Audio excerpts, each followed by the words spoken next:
स्वागत है आपका दोस्तों हमारे जीवनदीप चैनल में।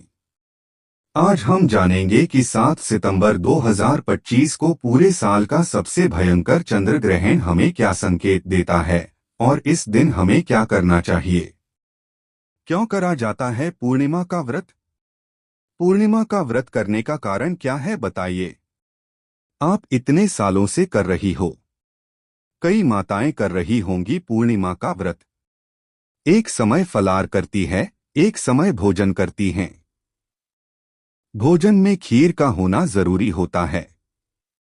पूर्णिमा के व्रत में दूध की सामग्री होना जरूरी होती है। पूर्णिमा के व्रत में 12 महीने की पूर्णिमा करो मना नहीं है। और पूर्णिमा उठाने का भी समय होता है। चैत्र के महीने की जो पूर्णिमा होती है, चैत्री पूर्णिमा पहली पूर्णिमा मानी जाती है।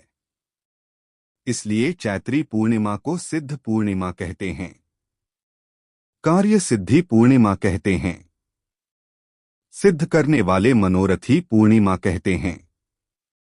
मनोरथी पूर्णिमा इसलिए पूर्णिमा का व्रत कहाँ से उठाया जाता है? चैत्र के महीने की पूर्णिमा से पूर्णिमा का व्रत उठाया जाता है कि मैं महीने की पूर्णिमा करूंगी तो चैत्र पूर्णिमा से उसको उठा लिया जाता है।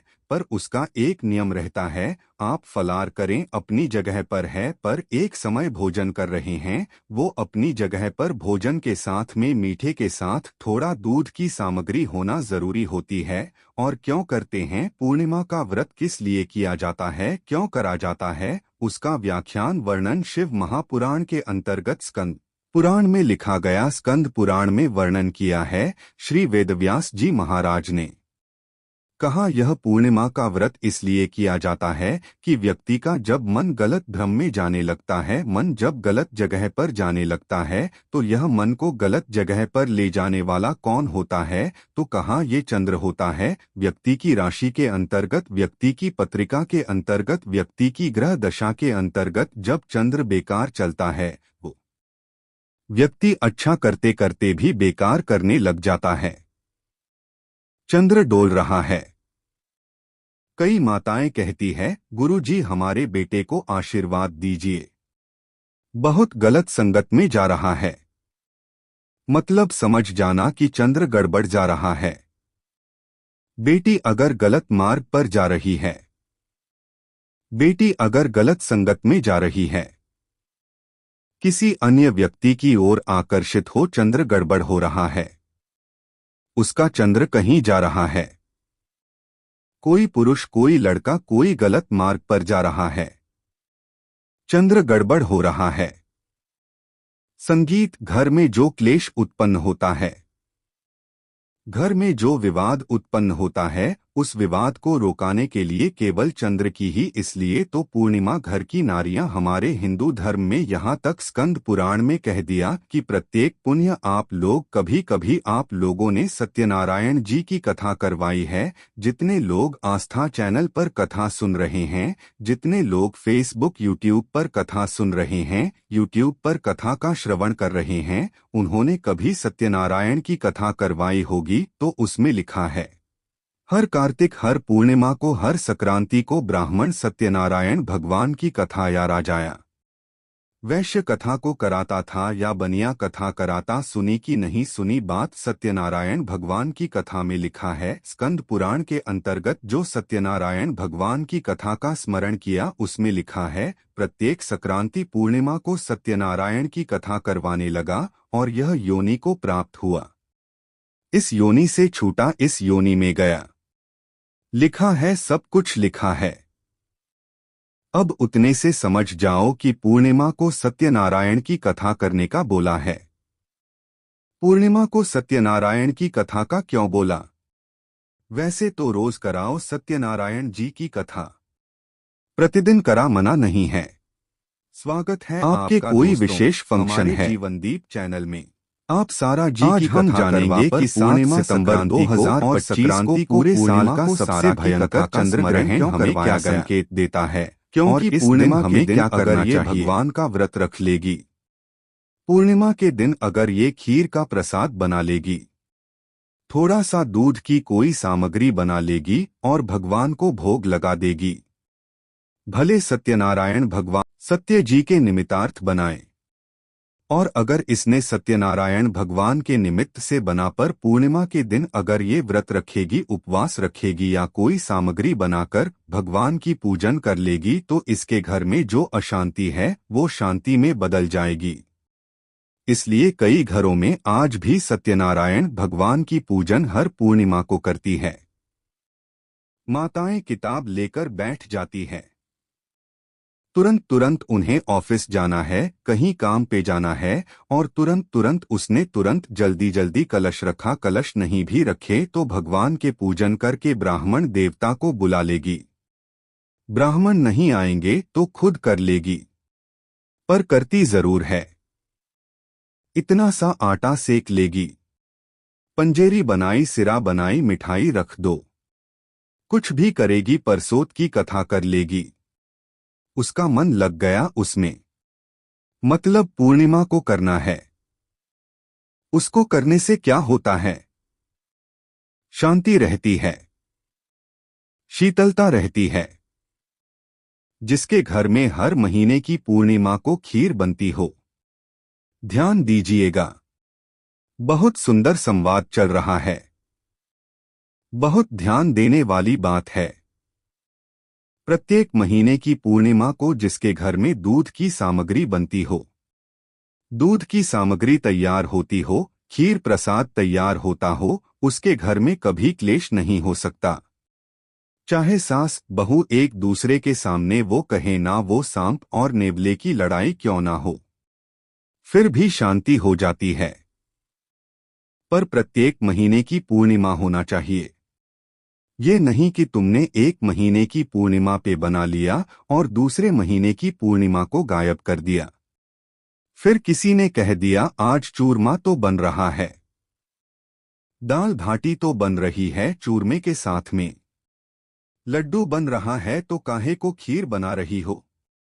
तो तुमने अब खीर प्रसाद। महापुराण की कथा कहती है, महाराज, पूर्णिमा का जो चंद्र है वो विशालकाय, और उस चंद्र की पूर्णता में हमारी अभिलाषाएं भी पूर्ण हो। आप आस्था चैनल के माध्यम से जितने लोग कथा सुन रहे हैं, फेसबुक यूट्यूब ऊपर जितने कथा सुन रहे और कुबेरेश्वर धाम में जितने कथा सुन रहे, आप में से कितने लोग हैं जो पूर्णिमा का व्रत करते हैं? जो माताएं करती हो जरा हाथ उठाइए। पूर्णिमा का व्रत जो करते हो ना, आप लोग व्रत किया होगा या पूर्णिमा का व्रत आप धारण करेंगे तो उसमें पूजन कौन से भगवान की होती है? पूर्णिमा के व्रत में किस भगवान की पूजन होती है? तो कहाँ पूर्णिमा के व्रत में केले के खंभ लगाकर पूर्णिमा का जो उद्यापन होता है, पूर्णिमा की जो पूजन होती है, उस पूजन में शंकर और पार्वती की पूजन की जाती है, शिव और नारायण की पूजन करी जाती है, शंकर और पार्वती का स्मरण किया जाता है। किसकी पूजन होती है? शिव पार्वती। संगीत क्यों?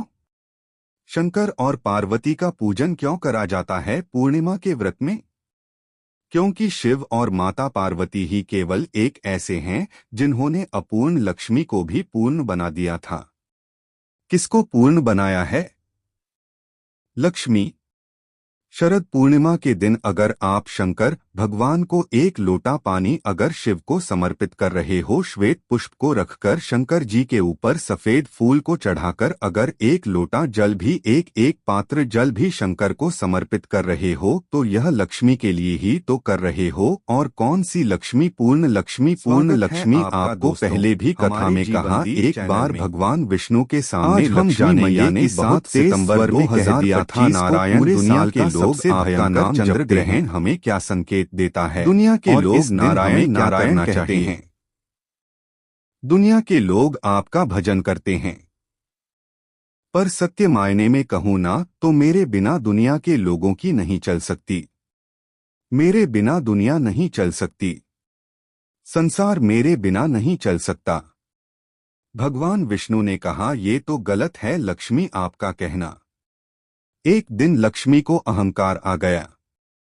अहंकार के संबोधन जब माता लक्ष्मी कहने लगी तो भगवान उसी समय पर भगवान विष्णु को क्रोध आ गया और भगवान विष्णु ने कह दिया, लक्ष्मी तू इतनी बड़ी बड़ी बात कहती है कि तेरे बिना नहीं रह सकती संसार में। तुझे कहता हूँ लक्ष्मी तू अपूर्ण है, तू अपूर्ण है। तू पूर्ण कब हो गई? तेरी पूर्णता कहाँ हो गई? लक्ष्मी की आंख से आंसू बहने लगे। आज आपने मुझे अपूर्ण कहा है। आपको मालूम है आप मुझे अपूर्ण कह रहे हो। आपको यह ज्ञात हो रहा है आप मुझे अपूर्ण कह रहे हो। भगवान कहते हैं, हाँ लक्ष्मी मैंने तुझे अपूर्ण कहा है। अपूर्णता का मतलब आप जानते हो नाथ। भगवान कहते हैं, लक्ष्मी मैं सब जानता हूँ। लक्ष्मी रोती हुई माता सरस्वती के पास पहुंच गई। सरस्वती ने पूछा, क्या बात है लक्ष्मी, क्यों रो रही हो? लक्ष्मी जी ने कहा, क्या बताओ सखी, मेरे पति ने आज मुझे अपूर्ण कह दिया है तो क्यों रो रही है? तू अपूर्ण अगर कह दिया पति ने ही तो कहा है ना, तो क्यों रोना? चल मेरे साथ। और सरस्वती मैया माता लक्ष्मी को लेकर सीधे पहुंच गई माता पार्वती के यहाँ। माता पार्वती के यहाँ जब पहुंची माता पार्वती जी ने लक्ष्मी जी को देखा और सरस्वती को देखा तो पूछा कि बात क्या है, क्या हो गया ऐसा, क्या हुआ, क्या है ऐसा जो तुम दोनों आज मेरे पास में आई हो? क्या हुआ? पार्वती जी कुछ बोलती शिव जी का ध्यान माता सरस्वती की ओर और लक्ष्मी की ओर गया और भगवान शंकर जान गए कि आज भगवान नारायण ने लक्ष्मी जी को अपूर्ण कहा है। अब देखें माता पार्वती क्या कर सकती है। इसको पूर्ण बनाने के लिए करेगी क्या? क्या हुआ? माता सरस्वती जी बोली, लक्ष्मी को अपूर्ण कह दिया, अब क्या सोचना उसके लिए, इसको मैं अभी पूर्ण बना देती हूँ। माता जगत जननी पार्वती ने गोदी में विराजमान गणेश जी को उठाया और उठाकर लक्ष्मी जी की गोद में दे दिया। ले लक्ष्मी, आज से तू पूर्ण हो गई। लक्ष्मी आज से तू पूर्ण है।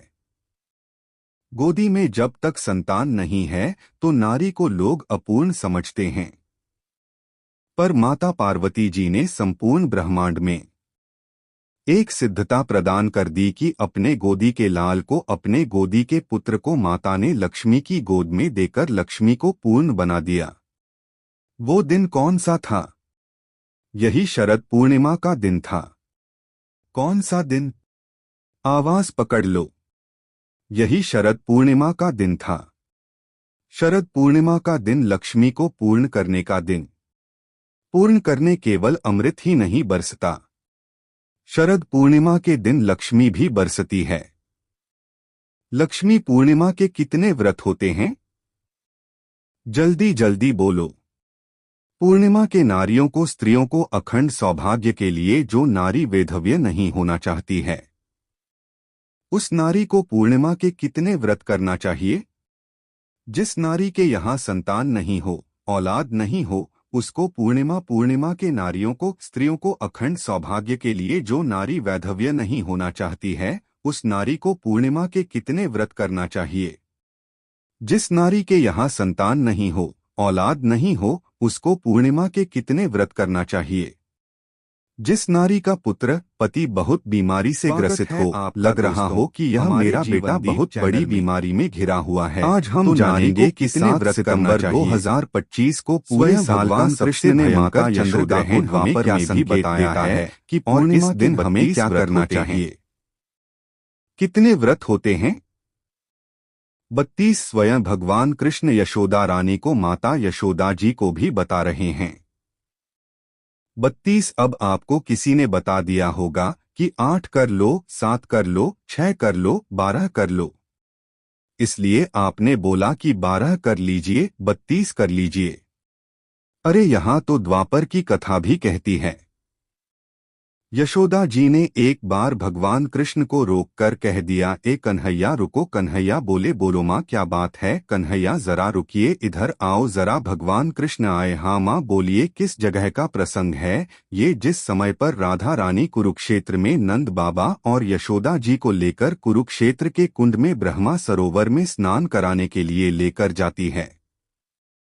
ग्रहण का समय पर और जब भगवान कृष्ण उस कुरुक्षेत्र के उस सरोवर में स्नान करने आते हैं, तब यशोदा जी ने अपने लाला से प्रश्न किया है, पूछा है कि नारी वैधव्य होकर ना मरे, उसका पति कोई रोग से ग्रसित ना हो, उसका पुत्र किसी रोग में ना पड़े। अरे भाई, कितना सुंदर संवाद लिखा है। अगर किसी माता का पुत्र मान लो किसी नशे में डूबा हुआ है, कोई नशा कर रहा है और गलत नशा है, आपको लग रहा है कि यह नशे में डूबा हुआ है, आपको लग रहा है कि यह गलत जगह पर डूब गया है, आपको लग रहा है कि मदिरा पान में, मांसाहार में या अधिक गांजा आदि का जो भी नशे होते हैं, जितने भी नशे उसमें डूब चुका है, और माँ उसको समझा रही है, तू नशे में मत डूब, तू इस काम को मत कर, तू यह गलत कर्म मत कर। माँ उसको समझा समझा कर हार गई। तो मेरा माताओं से निवेदन है, आप उसको समझाना बंद कर दो, एक काम करना प्रारंभ कर दीजिए।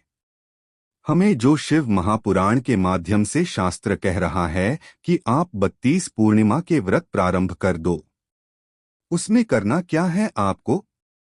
केवल जिस दिन व्रत रहे रात्रि के समय पर कोई भी मीठा कुछ भी सामग्री आप चंद्र की रोशनी में चंद्र को अर्घ देने के बाद, पूजन करने के बाद उसको रखो, और वही सामग्री जो नशा कर रहा है उसको पूर्णिमा के दूसरे दिन उसको खिलाओ।